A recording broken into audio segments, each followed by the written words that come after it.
Assalamualaikum warahmatullahi wabarakatuh. Om Swastiastu, Shalom, salam sejahtera bagi kita semua. Namo Buddhaya, salam kebajikan. Perkenalkan, nama saya Desa Made Purnama Dewi. Saya merupakan seorang dosen tetap di Universitas Tridharma Mulia, Fakultas Bisnis Pariwisata dan Pendidikan, Program Studi D4 Pengelolaan Perhotelan. Video ini saya buat untuk mengikuti PDD UKT-PT Sertifikasi Dosen tahun 2025 sebagai salah satu bukti dalam bidang pengajaran. Salah satu mata kuliah yang saya ampu adalah pengetahuan tata boga, di mana pengetahuan tata boga merupakan mata kuliah wajib yang ditempuh oleh mahasiswa semester 2 pada program studi pengelolaan perhotelan dengan jumlah SKS sebesar 2 SKS. Pengetahuan tata boga terdiri atas 16 kali pertemuan dengan capaian mata kuliah mencakup sikap, keterampilan umum, keterampilan khusus, pengetahuan dan pengalaman. Adapun mata kuliah pengetahuan tata boga terdiri atas 10 CPMK dengan kemampuan yang diharapkan setelah mengikuti mata kuliah ini adalah mahasiswa mampu menjelaskan dan memahami sejarah kuliner, peran juru masak yang profesional, prinsip-prinsip yang fundamental dalam layanan industri makanan modern untuk bekerja sesuai dengan prosedur standar umum di bidang tata boga.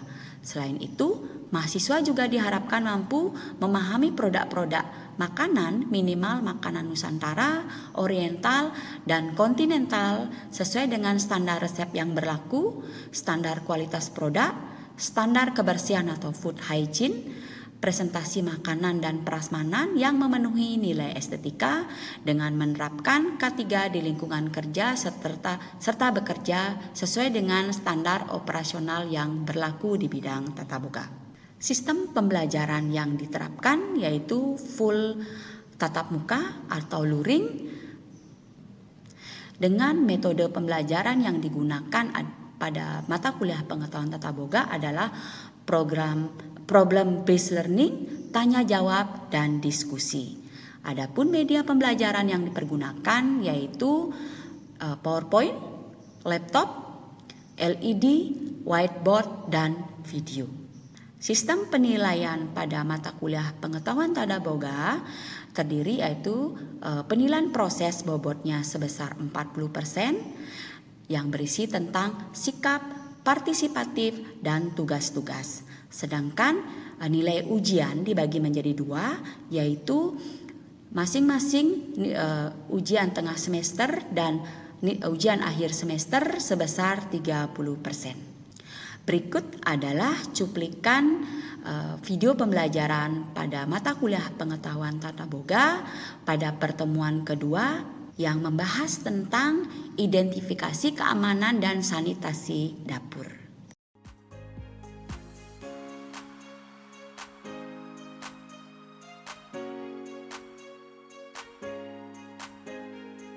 Selamat pagi adik-adik mahasiswa. Apa kabar kalian hari ini? Baik. Ya, jadi untuk pertemuan kali ini, sebelum kita mulai, kita lakukan doa dulu ya agar segala sesuatunya berjalan dengan lancar. Ya, menurut agama dan kepercayaan masing-masing, mari kita berdoa. Ya, mulai.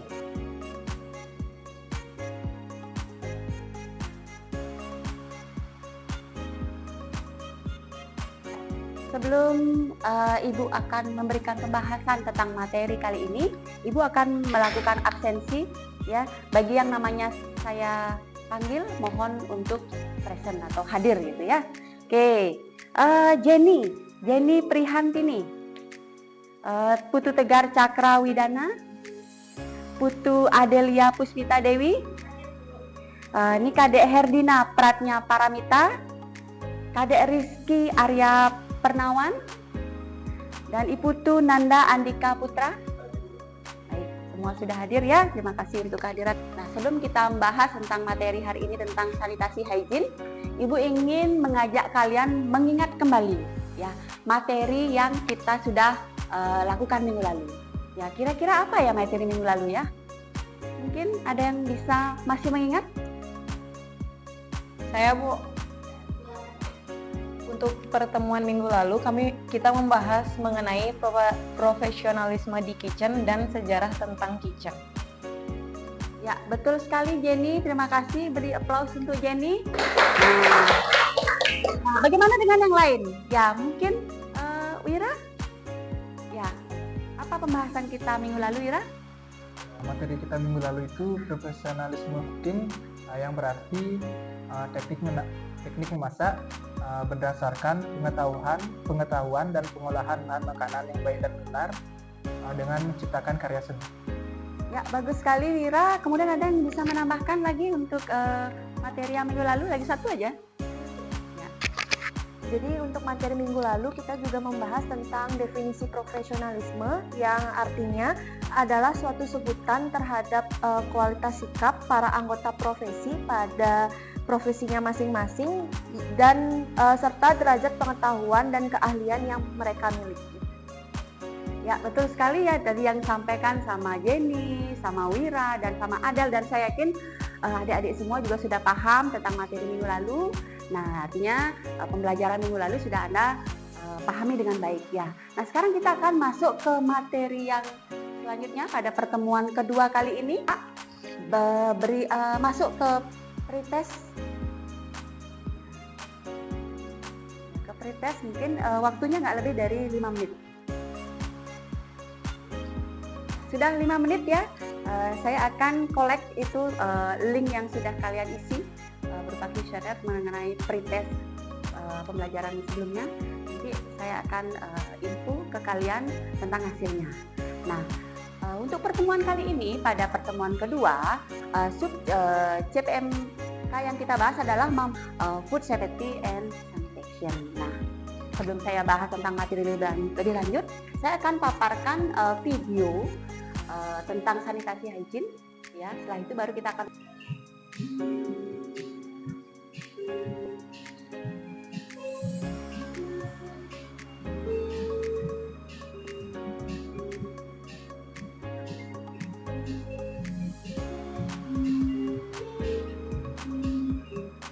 baik ya, berdasarkan video yang telah Anda saksikan ya di LED, Anda mungkin bisa memahami apa yang dimaksud dengan sanitasi hygiene.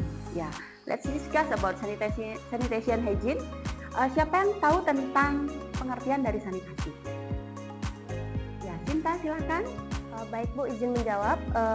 Menurut saya, sanitasi adalah suatu usaha pencegahan penyakit yang menitik beratkan pada kegiatan usaha kesehatan. Ya, bagus sekali apa yang disampaikan oleh Cinta. Mungkin bisa kasih tepuk tangan untuk temannya. Nah, itu tadi baru sanitasi. Bagaimana dengan hygiene? Siapa yang bisa menjawab, memberikan saya opening tentang apa yang dimaksud dengan hygiene? Karena hygiene sanitasi sering disamakan gitu loh. Nah, mungkin Bima yang udah berusaha angkat tangan. Saya Bu, terima kasih atas waktunya. Menurut saya hygiene adalah suatu pencegahan penyakit yang menitik beratkan pada usaha kesehatan perorangan atau manusia. Ya, terima kasih Bima, kemudian juga yang lain yang sudah menjawab dengan baik. Ya, sekarang kita akan membahas tentang hygiene sanitasi. Nah, seperti yang tadi sudah disampaikan oleh Bima, Sinta, dan saya yakin yang lain juga sudah paham ya berdasarkan video yang sudah saya tontonkan. Jadi hygiene adalah suatu pencegahan penyakit yang menitik beratkan pada usaha kesehatan perseorangan atau manusia beserta lingkungan tempat orang tersebut berada. Sedangkan sanitasi adalah suatu usaha pencegahan penyakit yang menitik beratkan kegiatan pada usaha kesehatan lingkungan hidup manusia. Nah, kalau dalam kehidupan sehari-hari kita, apakah kalian sering menerapkan sanitasi hygiene? Contohnya paling simpel apa? Mencuci tangan. Lagi? Mandi. Lagi? Gosok gigi. Nah, hal yang kecil-kecil seperti itu ternyata kita sudah terapkan sanitasi hygiene yang tujuannya adalah untuk mencegah terjadinya penyakit pada diri kita, walaupun dari hal yang paling sederhana seperti cuci tangan, mandi, dan nah, kalau tadi kita belajar tentang sanitasi hygiene itu berkaitan dengan diri kita. Nah, ada juga yang disebut dengan food hygiene, karena kesehatan tubuh kita tidak hanya cukup dengan tindakan mencegah dengan cara mandi, cuci tangan, ada juga kita harus memberikan hygiene untuk diri kita dari segi nutrisi. Tadi kalian sudah mampu menjelaskan tentang apa itu ciri-ciri sanitasi hygiene terhadap diri kalian. Nah, sekarang sanitasi hygiene tidak cukup dengan tindakan mencuci tangan, mandi, gosok gigi, dan personal hygiene yang kalian lakukan setiap hari. Nah, kita juga perlu memberikan pada tubuh kita itu nutrisi yang bermanfaat, yang kita bahas hari ini tentang food hygiene. Apa itu food hygiene? Food hygiene adalah kualitas bahan makanan yang baik bila dilihat dari ciri-ciri fisik dan mutunya dalam hal bentuk, warna, kemudian kesegaran, kemudian bau atau aroma dari makanan tersebut, dan indikator lainnya. Nah, bahan makanan yang baik tentunya dia akan terbebas dari kerusakan. Contoh kerusakannya apa? Seperti pembusukan. Warna sayuran contohnya harusnya hijau, itu berwarna kuning. Contoh lainnya mungkin dari daging. Daging itu mengeluarkan aroma yang busuk atau amonia. Jadi kalau Anda dari aroma aja paling gampang kita lihat ya. Aroma, warna itu paling gampang kita bisa melihat makanan tersebut memenuhi standar yang baik atau tidak. Nah, dalam penerapan food hygiene ya berkaitan dengan prinsip hygiene sanitasi dalam makanan dan minuman, untuk menghasilkan makanan yang sehat dan aman untuk kita konsumsi, terdapat 6 langkah yang bisa kita lakukan. Ya, yang pertama adalah pemilihan bahan makanan. Berkaitan dengan keamanan makanan, terdapat 6 prinsip yang dapat kita lakukan. Prinsip hygiene sanitasi makanan dan minuman untuk menghasilkan makanan yang sehat dan aman untuk kita konsumsi. Yang pertama adalah dari pemilihan bahan.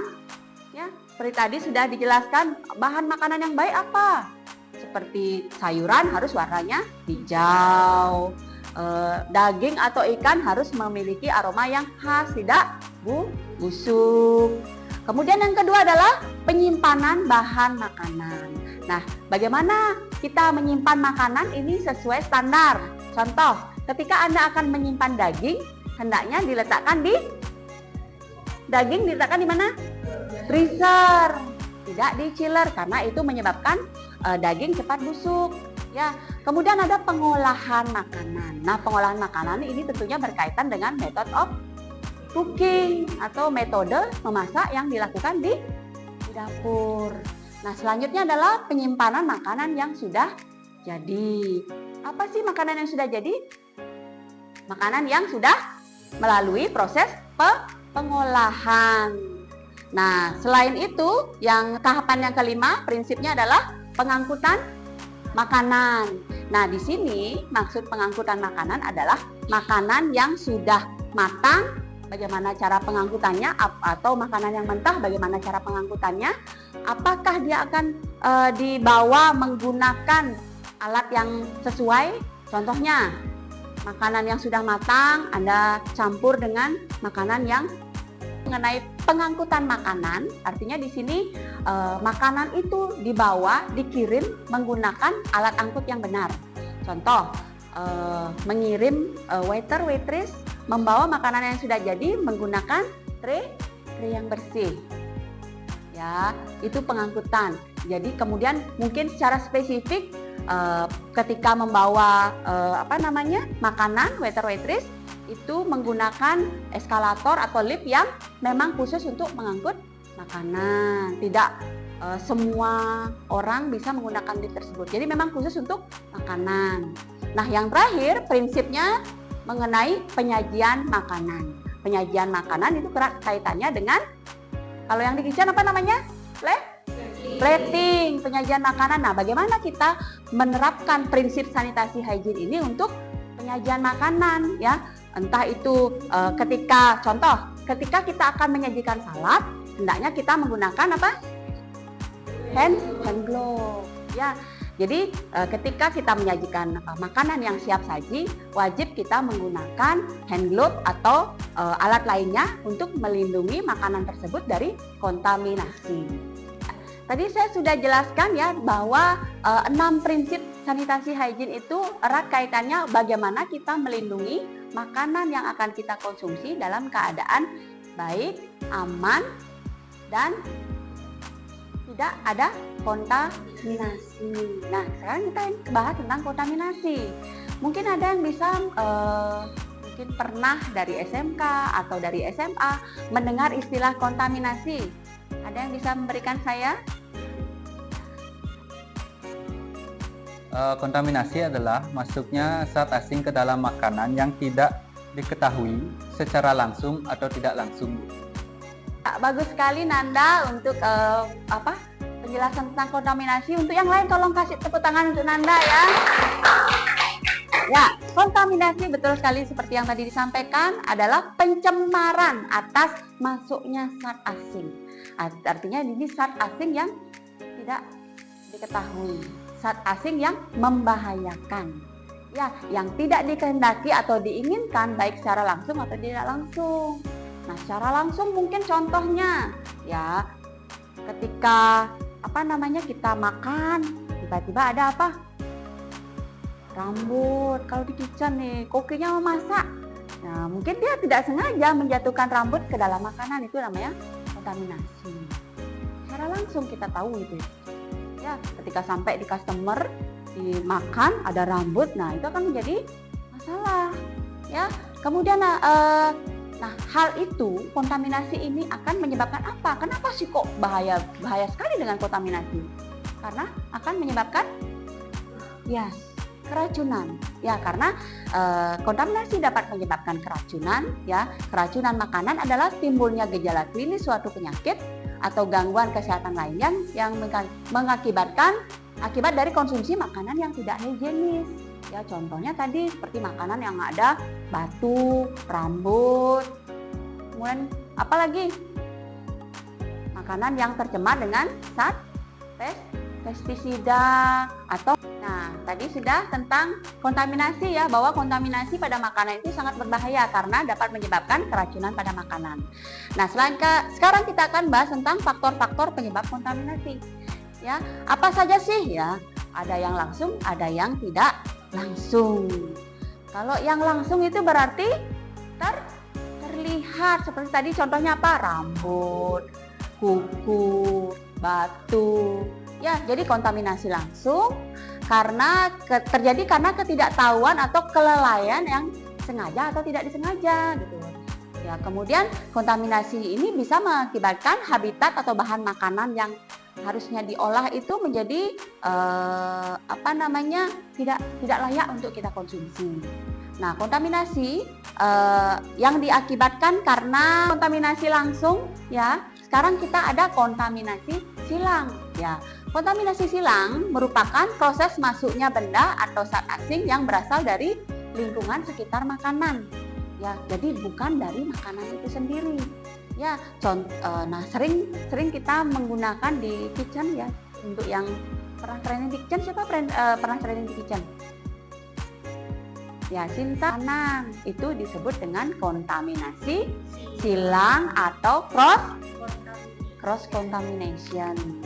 Jadi kontaminasi silang yang merupakan proses masuknya benda atau zat asing yang berasal dari lingkungan sekitar makanan itu. Ya, contohnya pada penggunaan cutting board, satu cutting board untuk berbagai macam makanan, bahan makanan, sehingga kontaminasi terjadi itu antara makanan satu dengan makanan yang lainnya, itu disebut dengan kontaminasi silang.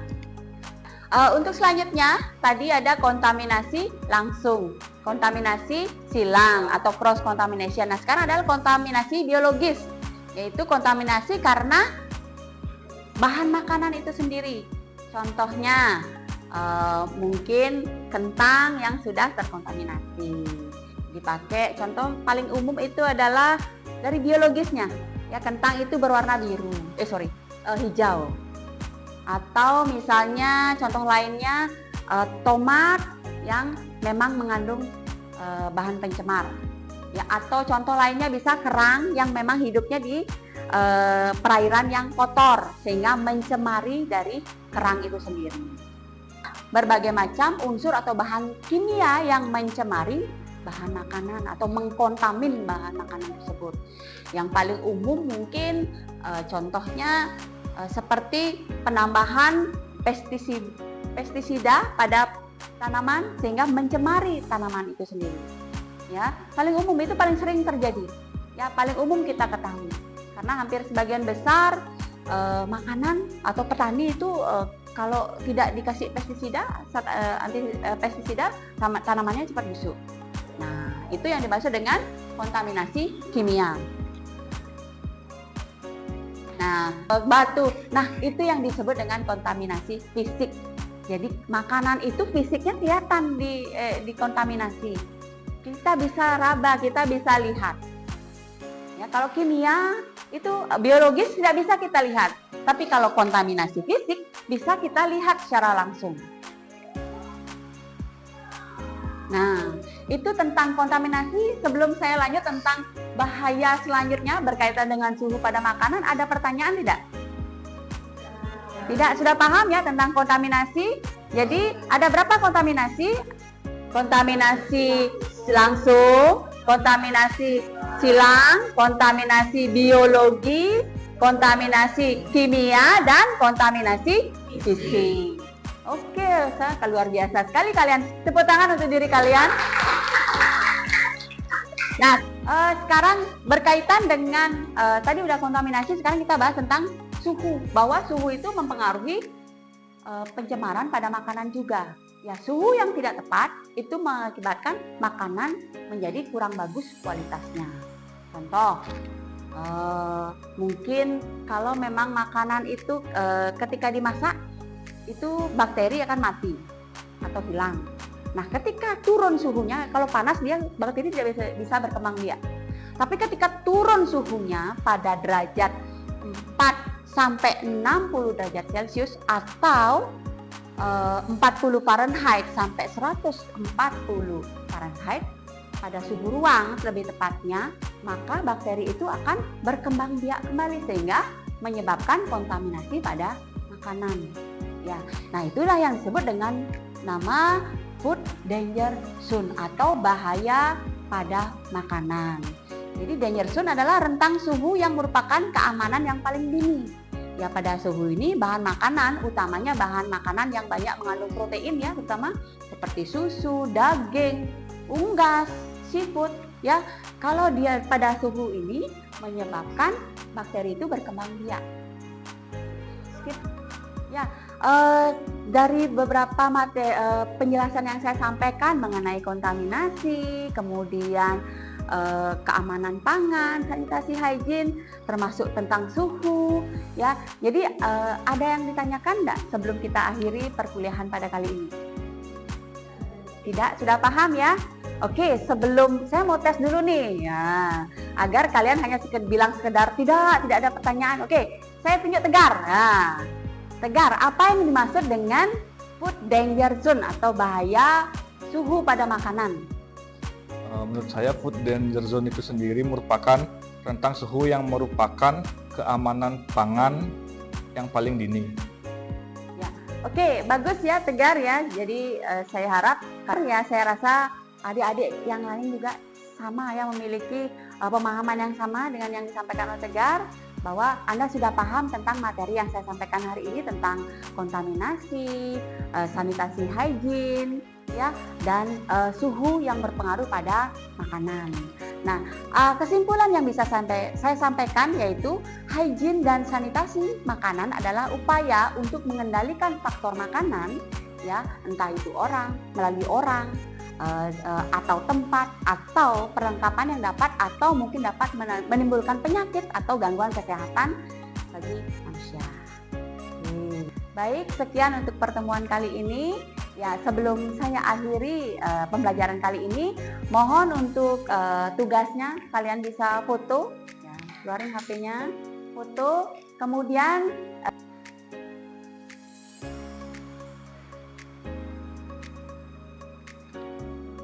tugas untuk yang sudah Anda rekam tadi melalui smartphone ya. Saya minta dalam bentuk folio dan dikumpul pada pertemuan selanjutnya. Ya. Baik, terima kasih atas kehadiran kalian hari ini. Tetap semangat dan saya mengucapkan terima kasih. Sekian video pembelajaran pada mata kuliah pengetahuan tata boga pada program studi D4 Pengelolaan Perhotelan. Semoga bisa menjadi pertimbangan yang baik dalam proses sertifikasi dosen tahun 2025. Sekian, saya akhiri dengan terima kasih. Wassalamualaikum warahmatullahi wabarakatuh. Om Santi Santi Santi Om. Shalom, salam sejahtera bagi kita semua. Namo Buddhaya, salam kebajikan.